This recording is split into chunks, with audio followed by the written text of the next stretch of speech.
کہ 3 اپروچز ہیں، صرف 3 سے باہر کوئی اپروچ نہیں. تینوں کا ذکر قرآن ہی سے ہے، اور کسی خارجی قوت نے کسی صوفی کے کوئی سبق نہیں ہوا. پہلی اپروچ بڑی سادہ ہے. اللہ نے کہا کہ اے صاحب بلا میں تجھے آزماؤں گا. ہر صورت اے بندہ خدا میں نے تجھے آرام کے لیے نہیں بھیجا، میں نے تجھے بلا کے لیے بھیجا.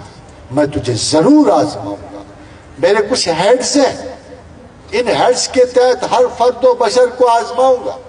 کسی کو حکومت دے کے ذلت دے دوں گا، کسی کو مال دے کے نقصان کر دوں گا، کسی کے بچے چھین لوں گا، کسی کی ماں چھین لوں گا. وَلَنَبْلُوَنَّكُمْ بِشَيْءٍ مِّنَ الْخَوْفِ وَالْجُوعِ وَنَقْصٍ مِّنَ الْأَمْوَالِ وَالْأَنفُسِ وَالثَّمَرَاتِ. جب یہ میں ہیڈ سے آپ کو گزار لوں، کہا بشیم، تھوڑا سا، پورا زور نہیں ڈالوں. پورا تو حسین پہ ڈال دیا تھا، سارا حسین پہ ڈال دیا تھا. وہاں 10 دنوں میں سارے ہیڈز پورے کر دیے. بندہ بھی تو بڑا تھا، باقیوں کو اتنا بندہ نہیں بڑا سمجھتا، باقیوں کو اتنا بڑا بندہ سمجھتا، وہ حسین کو بڑا بندہ سمجھتا تھا. ناز تھا اس پر، استقامت و صبر کی انتہا تھی، اس لیے سارے ہیڈز 5 دنوں میں ڈال دیے. لَنَبْلُوَنَّكُمْ بِشَيْءٍ مِّنَ الْخَوْفِ، خوف کے 10 دن، بھوک کے 10 دن، نقص اموال کے 10 دن، کیفیات ذات کے قتل کے 10 دن، ثمرات کے نقصان کے 10 دن. مگر بشارت کیا دی؟ وَبَشِّرِ الصَّابِرِينَ الَّذِينَ إِذَا أَصَابَتْهُمْ مُصِیبَةٌ. ساتھ خوشخبری سنا دی کہ اس اپروچ کے بعد جو ثابت قدم نکلا اس کے لیے انعام بہت بڑا، اتنا بڑا جتنا فرش زمین والے سوچ بھی نہیں سکتے. وَبَشِّرِ الصَّابِرِينَ الَّذِينَ إِذَا أَصَابَتْهُمْ مُصِیبَةٌ قَالُوا إِنَّا لِلَّهِ وَإِنَّا إِلَيْهِ راجعون. اگر ان تمام مصائب کے بعد تم ایک سادہ سا جملہ بول گئے، ایک سادہ سی بات کہہ گئے کہ یہ تمام بلا اللہ کی طرف سے آئی ہے، تمام نقصان اللہ کی طرف سے آئے ہیں اور میرے اللہ ہی کو پلٹ جائیں گے، تو فرمایا صلہ یہ ہے کہ اولئک علیہم صلوات من ربہم، ان لوگوں پہ میری طرف سے درود و سلام ہے، ورحمہ، اور میری رحمت ہے ان پہ. اور اگر کوئی ذہین سمجھے جائیں گے، کوئی پڑھے لکھے سمجھے جائیں گے، کوئی انٹلیکچوئل سمجھے جائیں گے، اولئک هم المہتدون، تو یہی ہو. اور خاتون حضرات، دوسری اپروچ اس سے بھی کہیں سادہ. غلطی ہوئی، خطا ہوئی، ظلم ہوا، اپنی جانوں پہ کمایا. ربنا ظلمنا انفسنا وان لم تغفر لنا وترحمنا لنکونن من الخاسرین. یونس بن متی غضب میں بھرا ہوا چلا.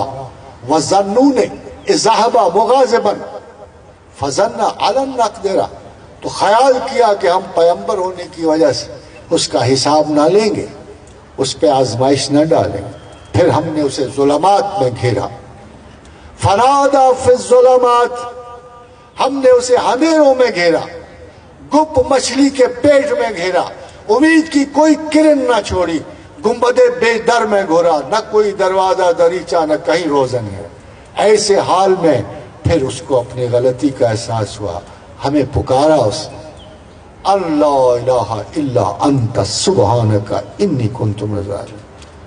تو پرفیکٹ ہے نا اللہ میاں، تجھ سے تو نہ خطا ہو سکتی، میں امپرفیکٹ ہوں نا، مجھ سے ہو گئی ہے نا، I'm sorry، مجھے معاف کر دے. کتنا سادہ سا، لا الہ الا انت سبحانک، تو پاک ہے نا، تجھ سے تو نہیں خطا ہو سکتی، میں تو نہیں ہوں نا غلطی سے مبرہ، اے پروردگار ہو گئی ہے نا، میں معافی کا طلبگار ہوں. انی کنت من الظالمین، مجھ سے خطا ہو گئی، میں روشنی سے نکل گیا، مجھے تھوڑی سی.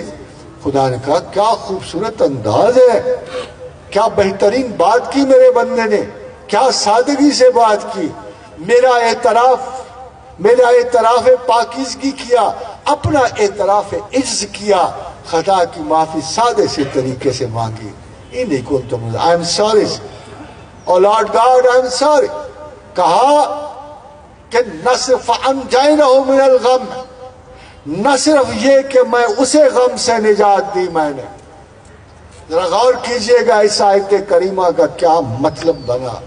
نہ صرف یہ کہ میں نے اس کو غم سے نجات دی، کذالک ننجی المومنین، سند لکھ دی اللہ نے، سند لکھ لی کہ ہم ہر مومن کو اسی طرح نجات دیں اگر اسی نے اسی سادگی سے، اسی محبت سے، خدا کو خدا جانتے ہوئے، اپنے آپ کو بندہ جانتے ہوئے، اقرار وفا کرتے ہوئے، عہد غلطی کرتے ہوئے اگر ہم سے اسی انکسار سے دعا مانگ، ہم یقیناً اسے معاف کریں.